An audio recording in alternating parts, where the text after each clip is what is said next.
ফুলা বানাইছে 2 ঘন্টা মতো দাঁড়াই আছেন, পরে দাঁড়াই থেকে বিয়েছে মিলে অন্য গেছে দেখে আমরা দোকান বন্ধ করে ভয় বেশি যদি দোকান টোন ভাঙ্গে ফেলাই লেগে। কালকে যখন আমি লাঞ্চ টাইমে বাসায় আসি তখন দেখি যে অফিসের সামনে অনেকগুলা পোলাপাইন দাঁড়াই আছে। তখন কি জন্য আসছে কয়েকজনের জিজ্ঞেসি, কেউ বলতে পারে না। আবার দু একজনের হাতে কয়েকটা লাঠি সোটা দেখছি। যখন আমি শেষ করে আমার অফিসের সামনে যাই বিএসএমএল বিটেক্স, তখন এই পোলাপান গুলো অফিসের সামনে দাঁড়াই আছিল এই অবস্থায়।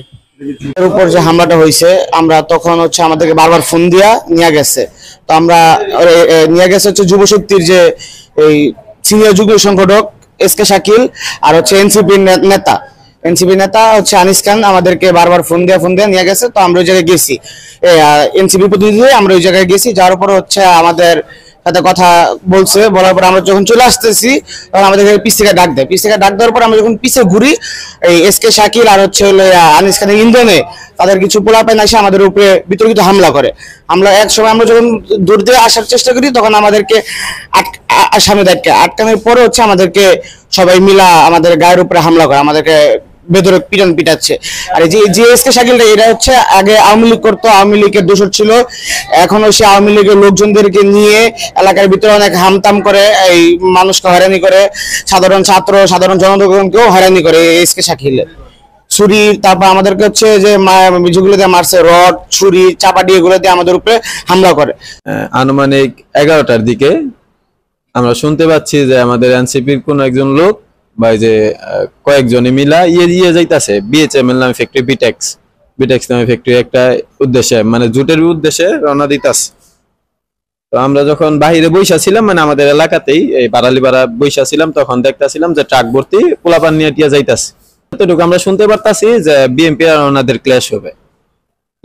তো ওই সুবাদে ওনাদের আমরা ফোন দিছি যে কি হইতাছে না হইতাছে, কি করতেছেন আপনার, ওই জায়গায় গেছেন কেন, এজ এ এনসিপির কি কয় কর্মী হিসাবে ওইটা আমরা আক্স করতেই পারি।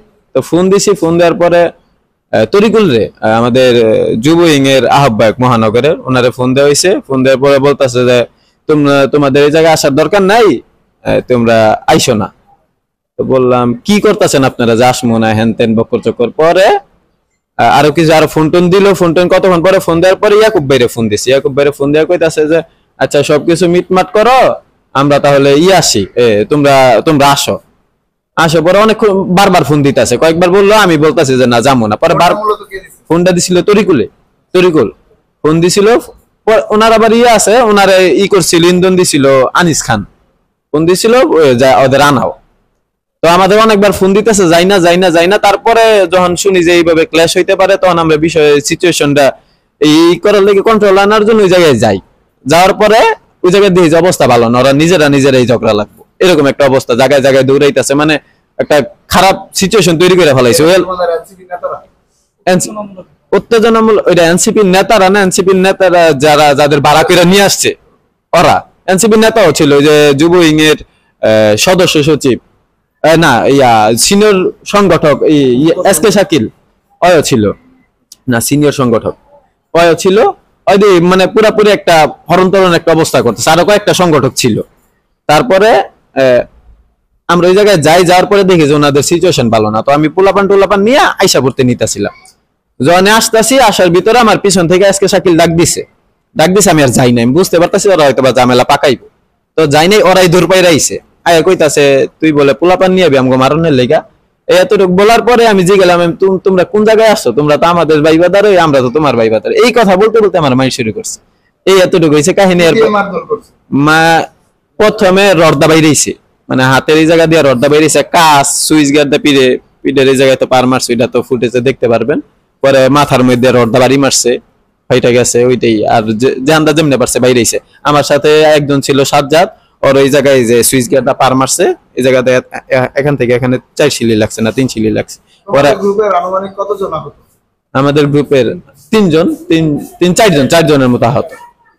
গতকাল আনুমানিক 11টা সাড়ে 11টার দিকে আমি আর মুয়াকিব একসাথে মার্কেটে বসে আসছিলাম সাজনাতলায়। তো ওই সময় অনেকগুলা পোলাপান দেখতেছিলাম যে ট্রাকে করে যাইতেছিল। তো সাথে সাথে মুয়াকিব জিজ্ঞেস করলাম যে মুয়াকিব এত পোলাপান কই যাইতেছে। পরে বাবা খোঁজ খবর নিয়ে জানতে পারে যে এই পোলাপান যাইতেছে বিএসএমএল ফ্যাক্টরিতে। জুট নামাবে, জুটকে কেন্দ্র করে জুট নামাবে, ওইখানে ঝামেলা ঠামেলা করতে চাইতেছে। তো সাথে সাথে আমি কি করলাম, জানতে পারলাম যে কে নিতেছে। এটা জানার পরে জানলাম যে যুব শক্তির আহ্বায়ক তরিকুল ভাই জড়িত আছে, এবং হচ্ছে আনিস খান, এবং হচ্ছে এসকে শাকিল। আমি সাথে সাথে তরিকুল ভাইরে কল দিলাম। কল দেওয়ার পরে বললাম যে ভাই আপনারা এরকম ঝামেলা করতেছেন কেন? জুট নামাবেন, আমাদের এলাকায় আসছেন, ভালো কথা। হ্যাঁ, ঝামেলা টামেলা না করে সুন্দরভাবে যেটা করা যায়। জুটের কোম্পানির সাথে কোনো ধরনের ডিল বা চুক্তি ছিল কিনা? না, ডিড বা কোনো ধরনের চুক্তি ছিল না। তো কি বলা যায় যে এক পর্যায়ে তারা জোরপূর্বকভাবে এটা তারা জুট নামানোর চেষ্টা চালিয়েছে? এটা হইতেও পারে এমনটা, হ্যাঁ, আমি শিওর না। তো এরপরে আমি তরিকুল ভাইরে কল দিলাম। কল দেওয়ার পরে বললাম যে ভাই এটা যে করতেছেন এই কাজগুলো তো ঠিক করতেছেন না, আপনারা তো সুষ্ঠুভাবে একটা করতে পারেন। আমাদের এলাকায় এসে আপনারা এরকম ভাবে উত্তেজনাপূর্ণ অবস্থা করতেছেন, পোলাপানের হাতে লাঠি সুটা দাউটা এইগুলা চেন, হ্যাঁ, সুইচ গেয়ার, এইগুলা আরো নানান ধরনের অস্ত্র দেখলাম তাদের কাছে। তো এই পরিস্থিতি যে করতেছেন, আমাদের এলাকায় আমরা এনসিপি করি, হ্যাঁ, রাজনীতিতে সবেমাত্র আমরা প্রবেশ করতেছি, এই সময় যদি এইগুলা করেন মানুষের কাছে তো আমরা খারাপ হয়ে যাইতেছি। পরে বলতেছে যে তা ইয়াকুব তোমরা আসো। আমি বললাম যে কেন ভাই, আমরা কেন আসবো, আমরা তো এইসব ঝামেলা টামেলায় আমরা নাই, আর আপনাদের সাথে আমরা কি এইসব ঝামেলাতে যাবো নাকি? আমাদের কি নাম খারাপ করবো? তো এইগুলা বলার পরে আমি কল কাইটা দিই। কাটার পরে আরো 3-4 বার কল দিছে, বারবার কল দিয়ে বলতেছে যাওয়ার জন্য। হ্যাঁ, তারপর আমি আর মুয়াকিবে বৈশা ডিসিশন নিতেছেন যে কি করা যায়। আনিস নানাও যেহেতু যাইতেছে বলতেছে, তো পরে হচ্ছে আপনার ডিসিশন নিলাম, ঠিক আছে আমরা দেখা করে চলে আসবো। আমরা তেমন আমাদের পোলাবান কেউ নেই। আমরা 8-10 জন গেছিলাম, যে আমরা যারা আছি কয়েকজন বসে আসছিলাম একসাথে, তারাই গেছি। যাওয়ার পরে গেটের সামনে গেলাম, গিয়ে তরিকুল ভাইরে কল দিলাম। কল দেওয়ার পরে উনি বলতেছে যে আমাদের আরো সময় লাগবে, অনেকক্ষণ, 10-15 মিনিট সময় লাগবে। পরে বললাম যে তাইলে আমরা চলে যাই। পরে মুয়াকিবরে নিয়ে আমাদের যারা ছিল তাদেরকে নিয়ে চলে যাইতেছি। ওই মুহূর্তে আমি মুয়াকিবের 10 হাত পিছনে ছিলাম। ওই মুহূর্তে এসকে শাকিল ওরে ডাক দিয়ে দাঁড় করাইছে, ওর কাছে গেছে। গিয়ে আমি তো পিছনে ছিলাম, কথা কি হয়েছে শুনি নাই। হ্যাঁ, আমি শুধু দেখছি ওরা শুধু মারা শুরু করে দিছে। 40 থেকে 50 জন পোলাপান ঘেরাও দিয়ে ওরা শুধু মারতেছে। আমি যে ফেরানোর কোন পরিস্থিতি ছিল না, কারণ টার্গেটে ছিলাম আমি আর মুয়াকিবি, আর আমাদের সাথে যারা ছিল তারা। হ্যাঁ, তো ওই মুহূর্তে ওরা মারার পরে ও হচ্ছে দৌড়ায় কোনো মতে এই জায়গা থেকে ছুটে গেছিল। যাওয়ার পরে দেখি যে ওর পরে আমরা হসপিটালে নিয়ে আসি। ওরে এই হসপিটালে নিয়ে আসার পরে এই অবস্থা আর কি।